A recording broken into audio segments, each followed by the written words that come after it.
Coming up on a newscast, North Korea fired an ICBM in apparent protest of America's move to reinforce extended deterrence in Seoul and Tokyo.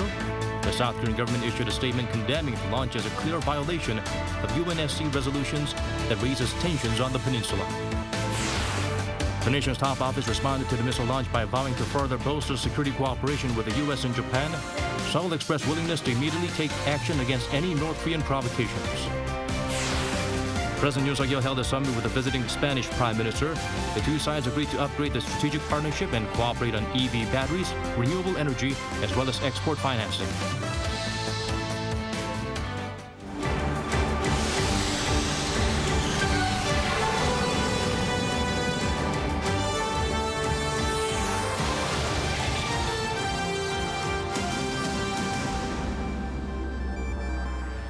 Hello, we'll be wrapping up the week well. I'm Daniel Che here to bring the latest. Let's begin with our top story.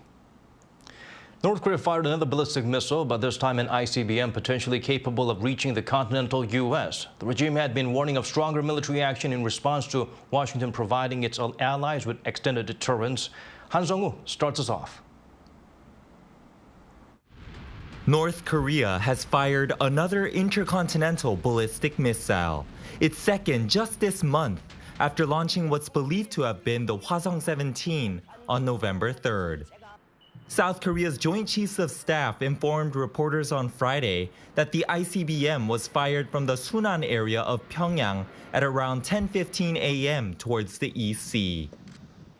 This is a major provocation that seriously threatens the peace and stability of the Korean Peninsula and the international community. It's a clear violation of UN Security Council resolutions. We send North Korea a stern warning and strongly urge it to cease such actions. The ICBM reportedly flew roughly 1,000 kilometers, reaching a top speed of around Mach 22 and a maximum altitude of about 6,100 kilometers.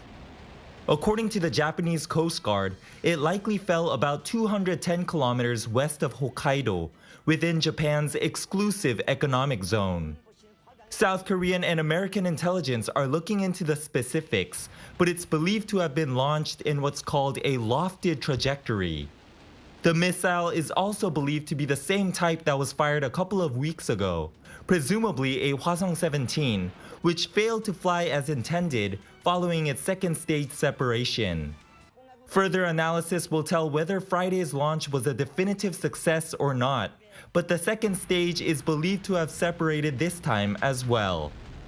It adds to fears that the North is making great strides in developing weapons capable of sending nuclear warheads anywhere in the United States. Back in March, Pyongyang conducted its first successful ICBM launch in more than 4 years, with flight data suggesting it could hit the continental U.S.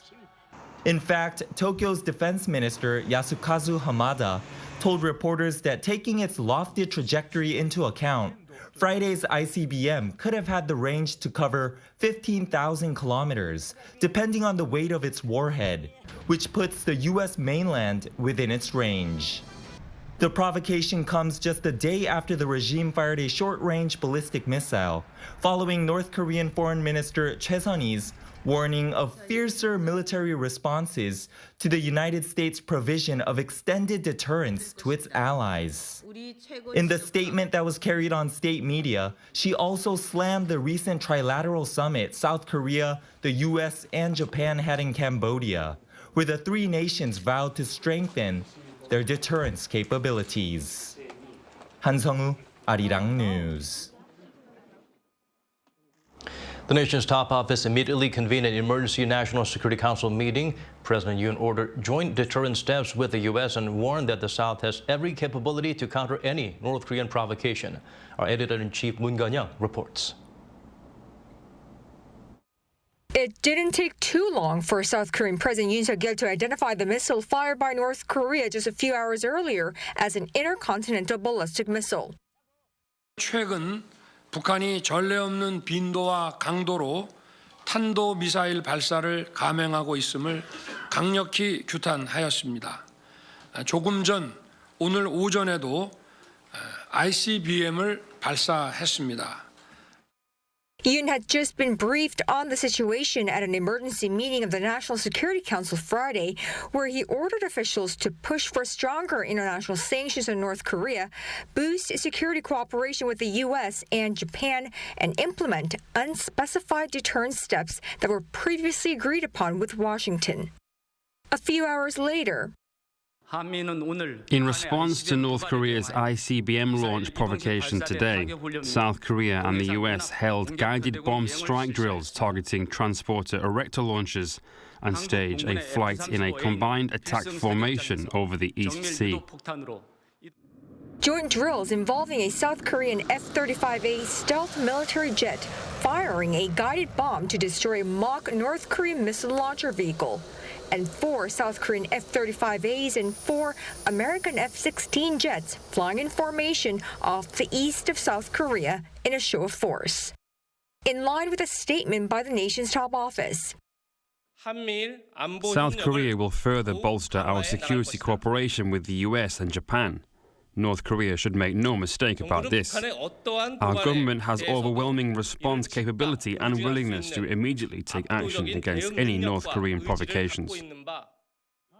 Pyongyang's second ICBM test this month comes just a few days after a trilateral summit between leaders of South Korea, U.S. and Japan on the sidelines of a regional gathering in Cambodia, where the three issued a joint statement pledging to work even closer together to strengthen deterrence against the North. It also follows a face-to-face between President Yoon and Chinese President Xi Jinping in Bali earlier this week, and Xi's meetings with Biden and Kishida, where all three called for China's role in curbing North Korea's nuclear and missile programs. Kim Jong-un's ICBM launch on this Friday could be a reflection of an answer to those calls by China's Xi Jinping, or it could be a lack of action by China despite those requests that drove and encouraged North Korea to go ahead with this missile launch. 문건영, Arirang News. The international community was quick to react to North Korea's latest missile launch. The U.S. warned of taking all possible measures against the reclusive state. Japan made clear no provocation will be tolerated. Kim Dami zooms in on the responses. Washington says it will take all necessary measures against Pyongyang to ensure the safety of the U.S., South Korea, and Japan. The latest warning issued by the White House came just hours after North Korea launched an ICBM into the East Sea on Friday. Calling the launch a brazen violation of multiple UN Security Council resolutions, National Security Council spokesperson Adrian Watson slammed the North for prioritizing its unlawful weapons of mass destruction over the well-being of its people. While leaving room for diplomacy, Watson urged the regime to cease the destabilizing actions and instead choose a diplomatic engagement. Japanese Prime Minister Fumio Kishida, who is in Bangkok for the APEC summit, also lambasted the North. We naturally lodged a strong protest against North Korea, which has repeated its provocations with unprecedented frequency. I would like to reiterate that we absolutely cannot tolerate this. Wednesday's missile actually fell into Japan's exclusive economic zone just a month after the regime launched a ballistic missile over the country in October. That was the first time it had done so in 5 years. While Tokyo appears to be staying vigilant over the North's imminent 7th nuclear test, China maintained its long usual stance that dialogue is the only solution. When asked if Beijing will support sanctions against Pyongyang, China's foreign ministry avoided an immediate answer by saying that the UN Security Council is yet to discuss the issue. Kim Dami, Arirang News. President Yoon hosted Spain's Prime Minister Pedro Sanchez. During the summit, they touched on closer cooperation in EV batteries, renewable energy, as well as regional and global security. Yoon Jung-min shares with us what was discussed. South Korean President Yoon Suk-yeol put particular emphasis on building a partnership for future cooperation with Spain as he met in Seoul on Friday with Spanish Prime Minister Pedro Sanchez, the first such summit to take place in Korea since the establishment of diplomatic ties with Madrid. In giving shape to their strategic partnership, the leaders suggested cooperation on electric vehicle batteries, renewable energy, as well as export financing, a related bilateral MOU having been signed on the same day. 산체스 총리와 양국 간 전략적 동반자 관계를 내실화하기 위한 방안에 대해 심도 있는 이야기를 나눴습니다. 우리 두 정상은 양국 간 경제 협력의 잠재력이 매우 크다는 데 공감하였습니다. A similar message was echoed by the Spanish Prime Minister, who began the joint press conference with a message of condolence over the recent crowd crush in Itaewon, while at the same time noting the importance of bilateral cooperation. I believe my visit to Korea this time has greatly contributed to further deepening and expanding our bilateral relationship. South Korea and Spain have cooperated in many areas, including economy, trade, and culture, which has brought our people closer together. It's in line with these goals that the Spanish leader paid a visit to a Samsung semiconductor plant. Both sides are also working to open Spanish culture and tourism offices in Seoul next year. Also addressed were security issues, both leaders strongly condemning North Korea's recent series of threats, including the missile launched the same day. They agreed to work closely together for a concerted international response in the event of a seventh nuclear test. On the war in Ukraine, Mr. Yoon and Mr. Sanchez renewed their support for rebuilding the war-torn country together with friendly countries. Highlighted by the two leaders is the enormous potential for bilateral economic cooperation for South Korea, the execution of which fits largely to its goal of economic diversification. Yoon Jung-min, Arirang News. The nation's finance ministry will set up a special task force and establish a 5-year plan to boost the services industry. The finance chief emphasized the importance of supporting Hallyu acts and contents like BTS and Squid Game to boost cultural exports in these difficult times. Choi Min-jung tells us more. South Korea is planning to revamp its slowing economy by fostering its service industries with exports of K-content at the top of the list. Recently, various cultural and entertainment content, such as BTS and Squid Game, have gained popularity across the world. They are emerging as new growth and export engines. However, Finance Minister Chu Kyung-ho on Friday underlined that the country's productivity in the service industries is still lacking, despite K-content being a major hit around the globe. Chu referred to an OECD report that showed an average employee in South Korea's service sectors created value worth around $64,000 in 2019. This is lower compared to the OECD average of $88,600. Against this backdrop, the Finance Ministry announced that by the end of this month, it will establish a special task force run by officials from the public and private sectors. The task force will also draw up a 5-year plan to boost the country's service industries. In addition, it will focus on speeding up efforts to increase exports. Last year, exports from the country's service industries reached $121 billion, which only accounts for 15% of the country's total exports. With South Korean streaming service content gaining global popularity, Chu says that the ministry plans on providing tax cuts for production costs as well. Choi Min-jung, Arirang News. Milk prices in South Korea rose following an increase in the price of raw milk, which is set under the country's unique system that protects dairy farmers. Bakery, cafe owners, and consumers are raising concerns over the price of related products amid soaring inflation. Shin Ha-young zooms in on this phenomenon. On November 3rd, the Ministry of Agriculture, Food and Rural Affairs announced its decision to raise the price of 1 liter of raw or unpasteurized milk by 49 Korean won to 996 won, which is about 74 US cents. However, until the end of this year, the price will actually increase by 52 won or just under 4 cents. This temporary price reflects a failure of the government and related industries to agree on milk prices in August, and production costs have increased since then. The 52 won will cover industry losses during this period. Since 2013, the price of raw milk in South Korea has been set based on production costs rather than supply and demand to protect dairy farmers and ensure better price negotiation.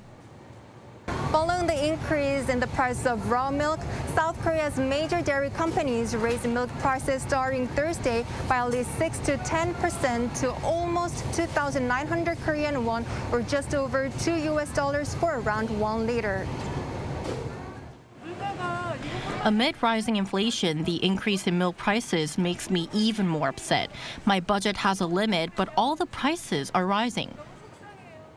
Businesses that use milk as the main ingredient for their products are expected to be hit hard by the extra cost of milk. 60 to 70% of the ingredients used to make bread are milk and dairy products. We can't raise the price of bread every single time the cost of ingredients goes up, since it will be a burden for our customers. We are the ones who are going to suffer because of the price increases. One expert says the rise in milk prices will add to the overall inflation in the country. There are various products, including bread, that are mainly composed of milk. This means that it increases the production cost of other items, leading to a rise in overall prices. Meanwhile, authorities have announced reforms to the milk pricing system. Starting next year, the price will reflect the supply and demand of milk in order to stabilize soaring prices. Also, the price of raw milk will vary based on its use. Milk used for making dairy products like butter and cheese will be as cheap as 800 won or 60 cents per liter. 신하영, Arirang News. The Yoon confirmed the deal permitting grain to be shipped out of Ukrainian ports has been renewed for another 120 days. Ukraine is a vital supplier, but Russia's blockade has created a global crisis. Kim Jung-sik brings the updates. UN Chief Antonio Guterres has welcomed the extension of the Black Sea Grain Initiative. I was deeply moved to know that in Istanbul, Turkey, Ukraine, Russia and the UN had come to an agreement for the rollover of the Black Sea Grain Initiative, allowing for the free exports of Ukrainian grains. In a separate statement released on Thursday, Guterres said the UN will ensure Ukraine's vital supply line continues to function smoothly. He also said the UN is fully committed to removing the remaining obstacles to exporting food and fertilizers from Russia. Ukrainian President Volodymyr Zelensky welcomed the renewal as well. On Twitter, he said Ukraine will remain a guarantor of global food security and thanked the UN chief for his leadership in extending the deal. Russia's foreign ministry also confirmed the deal in a press release. It said Moscow is allowing the extension without any changes to the terms or scope. The Black Sea Grain Initiative is overseen by Istanbul's Joint Coordination Center, an organization run by delegations from Turkey, Ukraine, Russia, and the UN. In July this year, all parties signed the deal to facilitate the safe navigation of grain, foodstuffs, and fertilizers exported from Ukraine, a major global producer of those items. The agreement came as grain exports have been hit significantly since the Russian invasion of Ukraine, contributing to a global food crisis.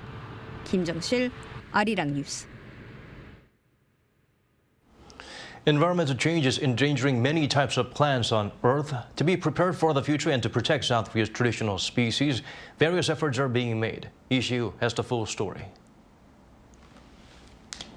On a chilly morning in the city of Paju, an hour's drive from Seoul, Park Young-jae and his team go door to door asking farmers for something special. 옛날 토종 씨앗을 찾으러 다녀요. 옛날 씨앗. 집에 거. 집에 거 지금 있는 집이 없지. Traditional seeds, also known as indigenous seeds, are those that are produced or grow naturally in a particular region or climate. The seeds are usually passed down from one generation to another by local people. Traditional seeds are used to develop new seeds, so when we lose them, that means our genetic resources are expiring. The seeds also maintain their own delicious flavors. We need to safeguard our seeds to not lose our traditional flavors. Some small talk and laughter later, many types of seeds are brought out. 이건 시금치 씨. 시금치 씨. 오, 씨앗 잘 받으셨다. 그거 6월 뚜껑이에요. 이게 6월 뚜껑이에요? 네. 오. 그게 추석 때 송편에 먹을 때. Farmers often share the right time to harvest as well as their home recipes for cooking the plants. So where do the seeds and their stories go once gathered? Some seeds go to the seed library where the public can borrow seeds to plant. Once the borrowed seeds sprout, bloom flowers, and provide new seeds, the lenders can return these new seeds to the library. The new seeds are then lent out to other people and the cycle continues. Some of the seeds collected by Bach are taken to the Baekdudaegan National Arboretum located in Gyeongsangbuk-do Province. The Arboretum is the only place in the world with both a seed bank and a seed vault. The bank stores seeds for a relatively shorter term for various purposes such as research and breeding. The vault, on the other hand, stores seeds long term. Once we put seeds in the vault, unless the seeds go extinct or there's a destructive calamity and we have to restore the environment, we will not take them out. The researchers at the Arboretum also search for traditional seeds in the mountains and fields across South Korea. Once collected, the seeds go through a specific process to prepare them for storage. 얼마나 수분이 남아 있는지 봐서 적절할 때 상대 습도가 얼마 정도 되는지 확인을 하는 작업을 해야 돼요. 그렇지 않으면은 습기가 많을 경우에는 종자 과제는 죽거나. Once dried and cleaned to a condition that would prevent decay, they are finally placed in the seed bank where they will stay until they are needed. Whether it be through seed libraries or seed banks like this one kept at -20 degrees Celsius, South Korea is working hard to safeguard seeds for the next generation, whatever might happen in the future. Lee Si-hu, Arirang News. The 2022 World Cup kicks off on Sunday. Qatar becomes the first Middle Eastern country to host a global sporting event. The South Korean squad have been training over there and making last-minute adjustments. Lee Seung-jae provides a glimpse of what to expect. For the first time in history, the World Cup will be played in winter. The 2022 Qatar World Cup is also the very first time the tournament is being held in the Middle East. With a couple of World Cup firsts, fans are counting down the days, hours, and minutes until kickoff. Their very first match will be hosts Qatar facing off against Ecuador in Group A. The match will start at 7 p.m. Sunday local time at Al Bayt Stadium. Much emphasis is placed on Qatar being the first Arab nation to host the World Cup.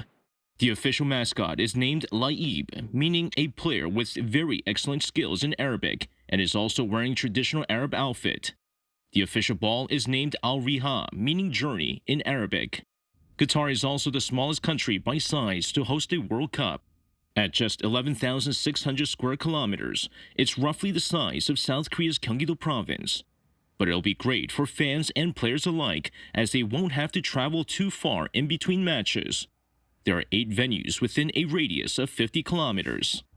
And for Paulo Bento and the South Korean national football team, the goal is clear: get past the group stages and into the round of 16. While South Korea has qualified for 11 World Cups, including 10 straight from 1986 to 2022, they have only advanced past the group stages twice. South Korea finished 4th when it co-hosted the 2002 Korea-Japan World Cup and lost in the round of 16 during the 2010 South Africa World Cup. But with South Korea now touting one of the best rosters in the national team's history, will the country be able to triumph over the likes of Uruguay, Portugal, and Ghana in Group H? The Taeguk Warriors play their first match against Uruguay on Thursday 4 p.m. local time and 10 p.m. Korea Standard Time. Lee Seung-jae, Arirang News.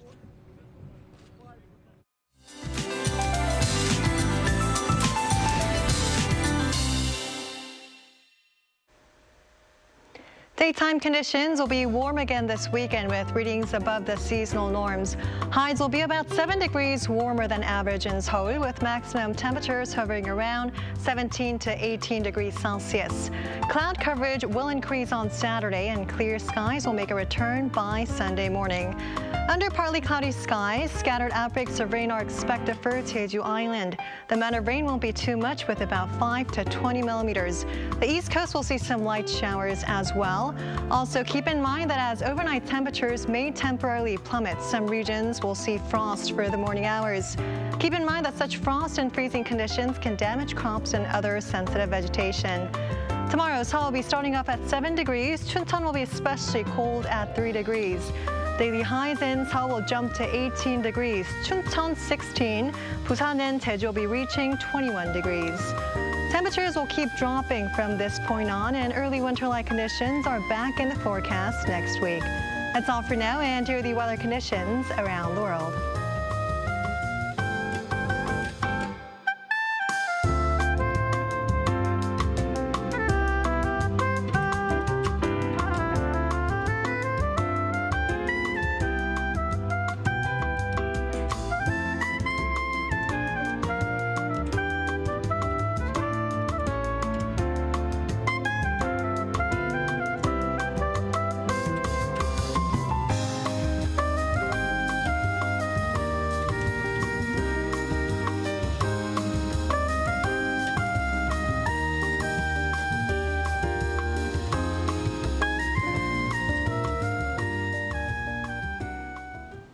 And that's all from us. As always, thank you for watching.